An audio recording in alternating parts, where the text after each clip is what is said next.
Hoje eu vou falar sobre o apóstolo Mateus. Mateus, que também é chamado de Levi. Levi é um nome judeu e acredita-se que foi Jesus quem deu o nome de Mateus. Mateus era filho de Alfeu e esse Alfeu não é o mesmo Alfeu, pai de Tiago, o menor. Mateus era publicano, um cobrador de impostos para o governo romano. Mateus é o autor do evangelho que leva seu nome e, sem dúvidas, Mateus é um dos apóstolos de Jesus que muito nos ensina.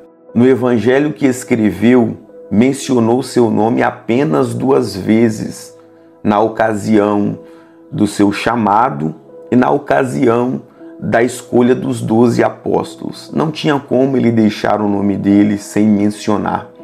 Enquanto isso, o nome de Jesus é mencionado 151 vezes. A intenção de Mateus não é falar sobre o seu nome. A intenção de Mateus é falar sobre Jesus.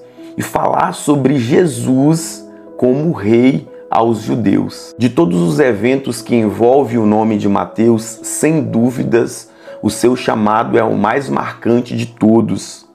Mateus era publicano.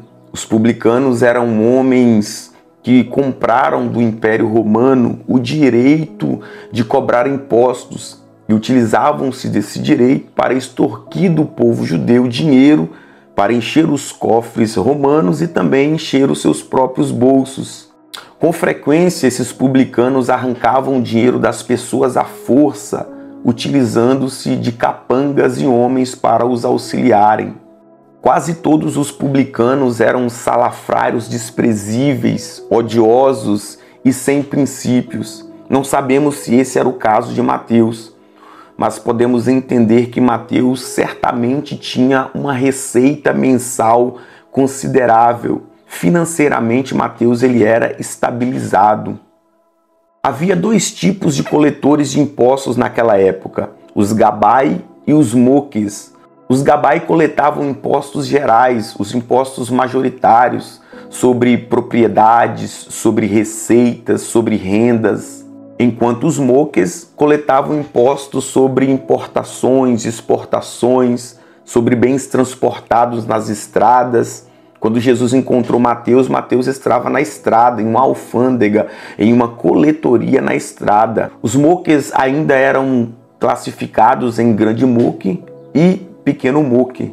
Ao que parece, Zaqueu ou ele era um gabai ou ele era um grande moque, porque o texto bíblico diz que ele era maioral dos publicanos. Ele ficava nos bastidores, enquanto Mateus era um pequeno moque, lidava diretamente com o público. Enquanto Mateus era um pequeno moque, lidava diretamente com o público, ficava nas estradas, na coletoria e na alfândega na estrada. E foi na estrada, no caminho, que um dia Jesus viu Mateus sentado em uma coletoria e disse-lhe: segue-me.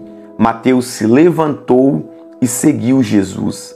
Esse levantar e seguir Jesus parece ser algo simples, algo fácil e algo prático, mas não é. Levantar e seguir Cristo, primeiro, fala sobre um chamado impactante. Se um diretor de uma grande empresa, de um estatal considerável, se converter a Cristo, largar tudo e seguir a Cristo, isso vai causar um grande reboliço na empresa, na grande estatal, vai repercutir de uma maneira muito grande e, no mínimo, os demais funcionários irão ter curiosidade e procurarão saber quem é esse Cristo que fez com que esse homem tão importante largasse tudo para segui-lo.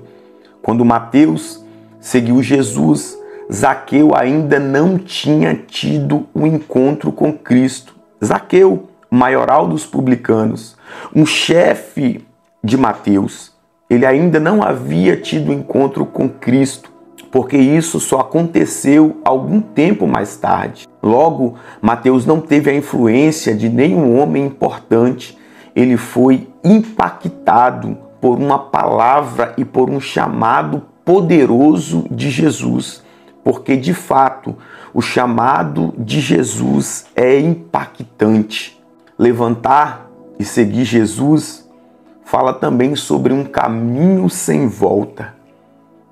Quando Jesus disse, segue-me, Jesus usou o mesmo termo para Pedro, André, Tiago e João, que estavam também no exercício de suas funções, que era de pescar. Mas havia uma diferença. Pedro, Tiago, André e João, eles conseguiriam voltar a pescar quando eles quisessem. E até fizeram isso. Mas Mateus não. Quando ele se levantou da coletoria, ele sabia que nunca mais conseguiria sentar lá novamente. Uma vez que ele pediu sua exoneração, jamais poderia ser admitido novamente. Isso é chamado. Seguir Jesus não combina com olhar para trás.